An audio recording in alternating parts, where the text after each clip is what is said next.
Hello, RMIS 4th grade orchestra. So, we are moving to online learning, and this week what we're going to talk about is something a little different, something we haven't talked about. Not all of us have anyway. This is on page 10 and 11 in your book. We're talking about the A string. Now, before I get too far into this video, basses, you're going to have a separate, you're going to have a separate video from this. So if you want to pause and find that one next, that's fine. I'll let you do that. Why? Because technique. You have a very different technique than we do now moving forward. So this is for the violins and violas and cellos. So also, if you can, pause and try to get your A string in tune. We're going to focus on the A string today. That's our big note here. All of our notes to learn on the A string.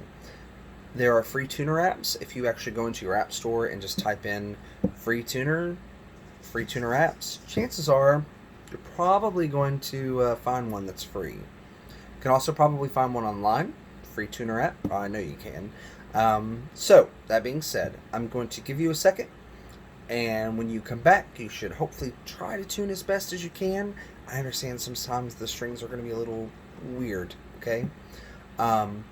Always working with those fine tuners. Try to tune as best you can, and come back with your instrument and book, page 10 and 11. And if you pause, you just saw my hand, and if you didn't pause, then that was kind of awkward. So we're going to move on. Here we go. This is page 10. We're talking about the A string. So if I'm a violin, okay, I know my high string is E. That's my highest string. I want the second string. So I'm going to pizzicato 4 A's. If I'm a viola, it is my highest string. It's the closest one to my fingers pitzing. If I'm a cello, I'm going to have to reach all the way over my fingerboard to get to that, which means that when we bow, elbow's going to have to be really high up, okay? We're going to talk about all that. So, what I want right now is for everyone to pizzicato 4 A's. Here we go. 1, and 2, and 1, and 2, and ready for A's.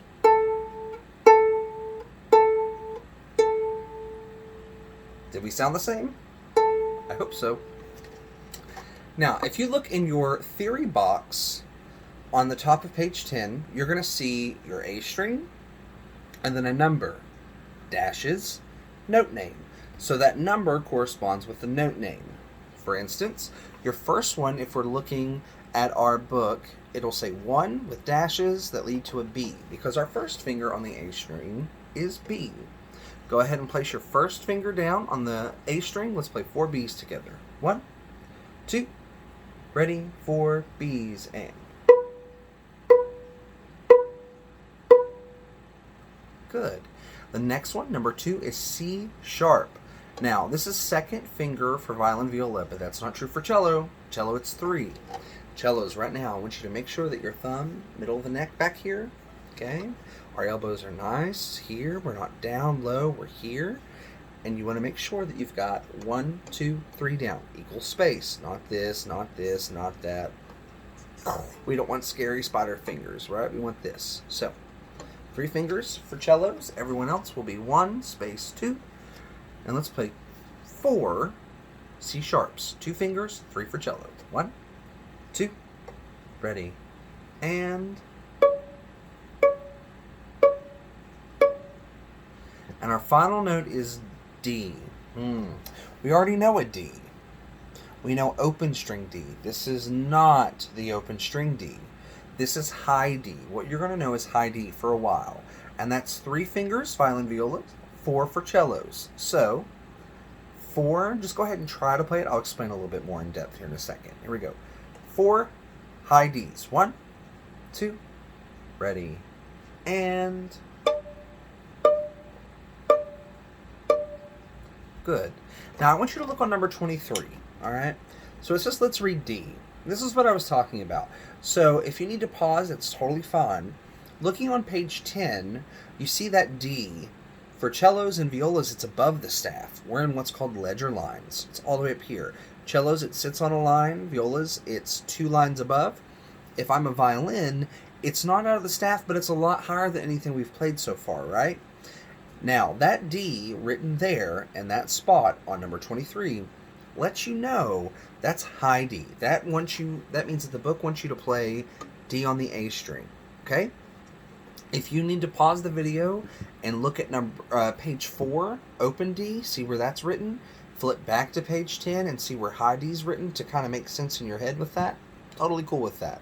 So you do whatever you need to do, and I'll hold on a second, and we will move on to number 23. Let's read D.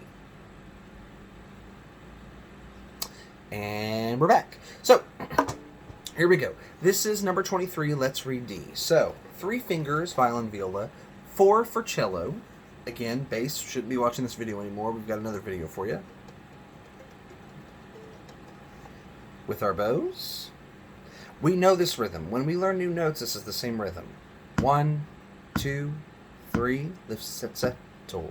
1, 2, 3, lift, set, set, toll. 1, 2, 3, 4. 1, 2, 3, lift, set, set, toll. Okay? So here we go. Let's try it. Try it first. High D. 3 fingers, violin, viola, 4 for cello on the A string. 1, and 2, and 1, and 2, and ready, play along, and lift, set, set, toll. Lift, set, set, toll. 1, 2, 3, 4. 1, 2, 3. How'd you do? Do you need to review? Do you need to go back? That's okay. If not, if you're not pausing and returning, let's go to number 24. Let's read C sharp. So, violins, violas, and now make sure you don't do this in person. I'm just doing to show you. We're down to 2. Don't do this. Just keep them up. I'm just showing you, okay? 2. And that thumb is nestled. If I'm a cello, I lost the pinky. No more pinky. Here we go. C sharp. Number 24. 1, 2, same rhythm, new note, and lift, set, set, toll. Lift, set, set, toll.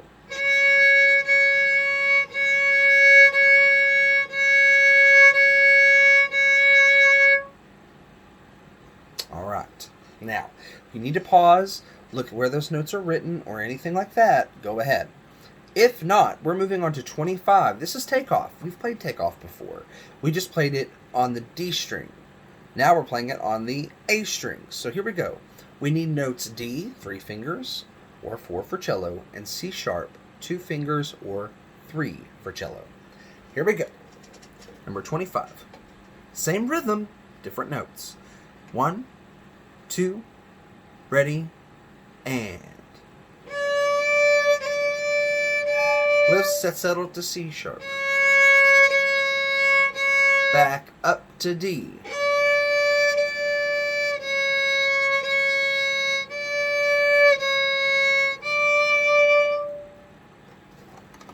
How'd you do?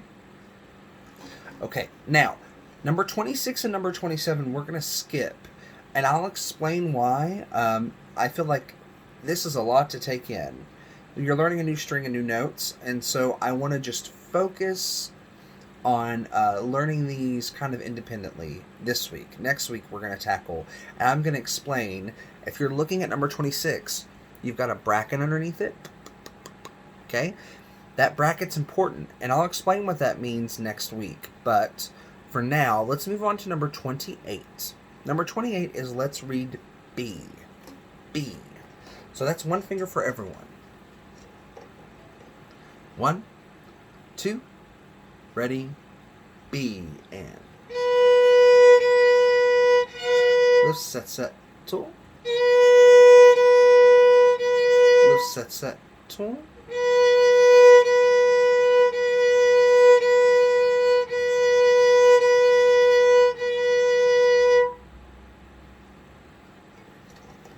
Okay, how'd you do?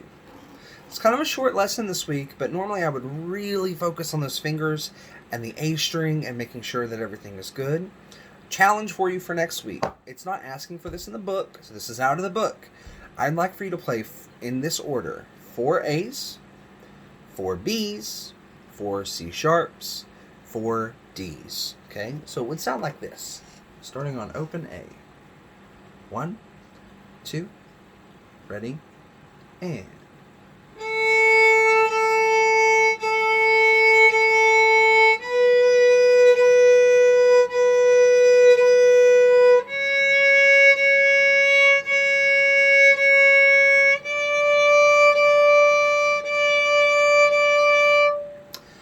If you feel really good with that, you can go in reverse.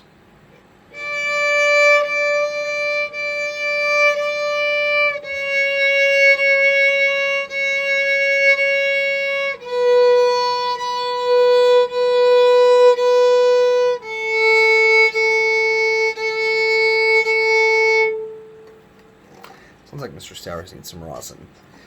That's all for this week. I want you to really just focus on learning those note names and those fingers. Very similar to the D string, different notes come out because it's the A string though. So just trust that this D third finger, or 4 for cello, it is a D on the A string. I'll go more in depth with that next week. You're going to need to know it.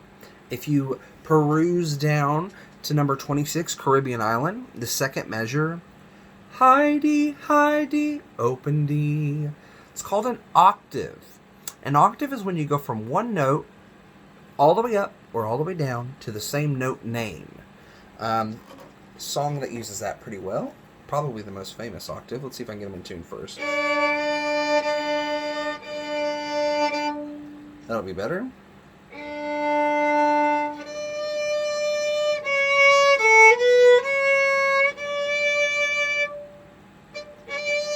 Aha, it was a little low. That song is Somewhere Over the Rainbow from The Wizard of Oz. Okay? That jump. Big jump. Never said I was a singer. I'm going to do my best here.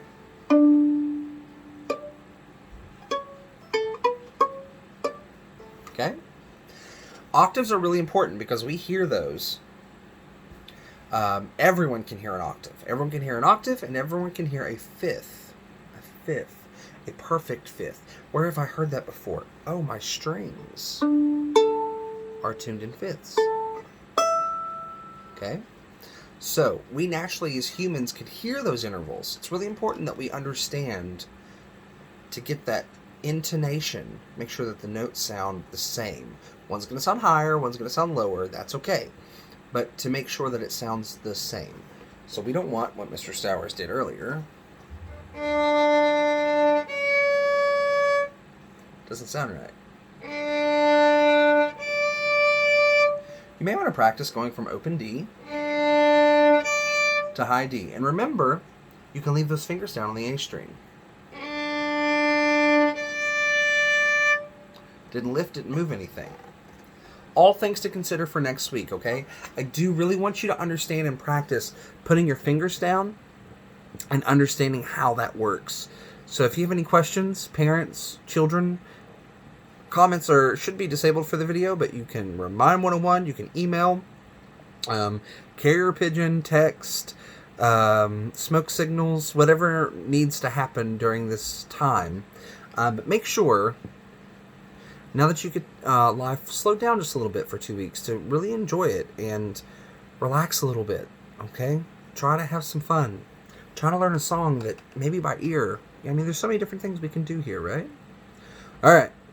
That's all I got for this week. I will see you next week. Can't wait to see you in person again. Hope everything's going well. Bye. Hasta luego.